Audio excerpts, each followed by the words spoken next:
Israel और Hamas के बीच जारी 6 दिनों की सीज़फायर का आज आखिरी दिन है।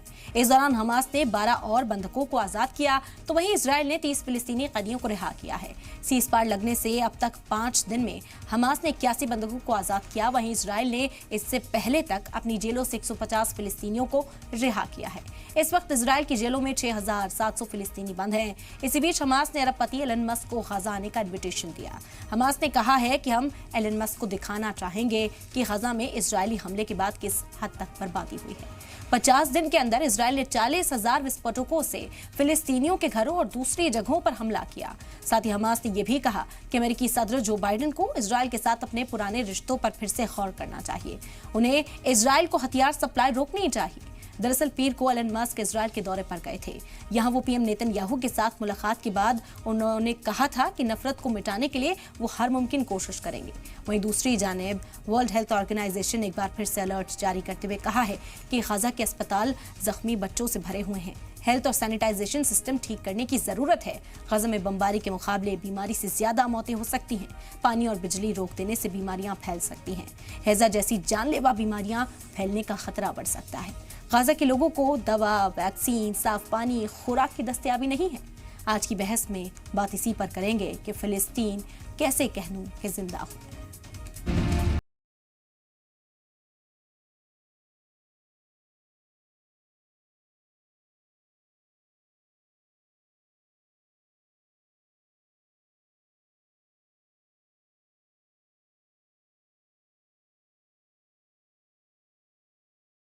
According to Gaza's health.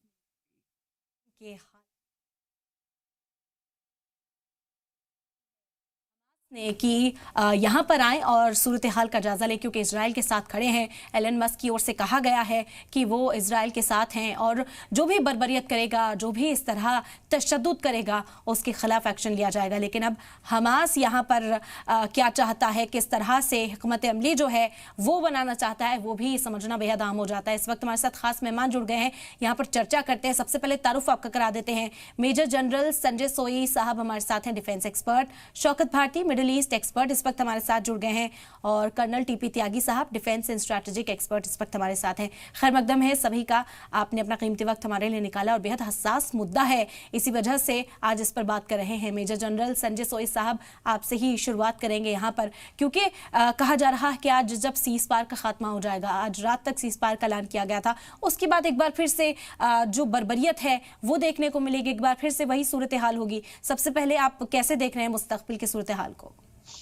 जी शुक्रिया राम जी कि आपने मुझे इनवाइट किया, और वाकई में बहुत अच्छा आपके साथ प्रोग्राम करके अच्छा लगता है।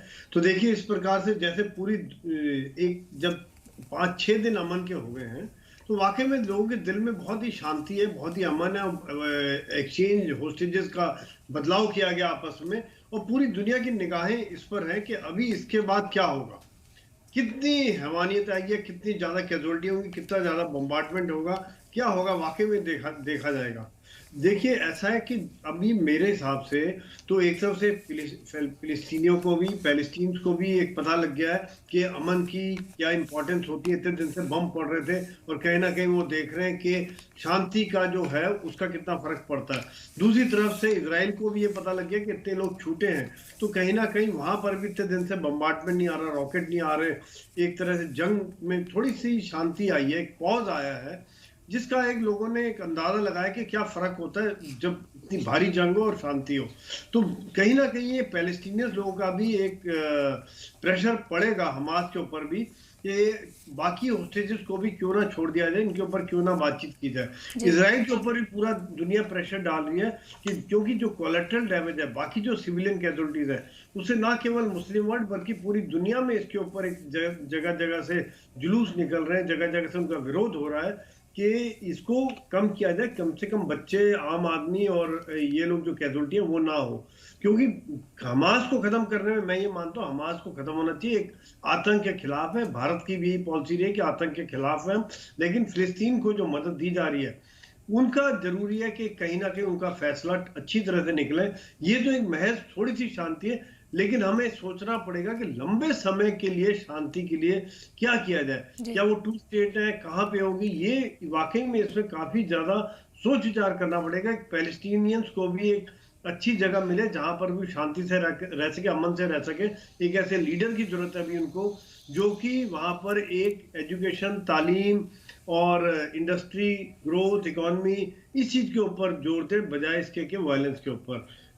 ईरान जी, बिल्कुल बिल्कुल दुरुस्त कहा आपने। शौकत भारती साहब, इसी पर तफसील आपसे चाहेंगे, क्योंकि WHO भी अब वार्निंग जारी करने लगा है कि वॉर से उतनी मौतें नहीं होंगी जितनी कि वहां के हेल्थ निजाम बिगड़ने से, बीमारियां फैलने से हो जाएंगी। अब इससे और सोचने की जरूरत महसूस की जानी चाहिए। देखिए, पूरी दुनिया के ऊपर ये बात जाहिर हो गई कि इजराइल ने वार क्राइम किया है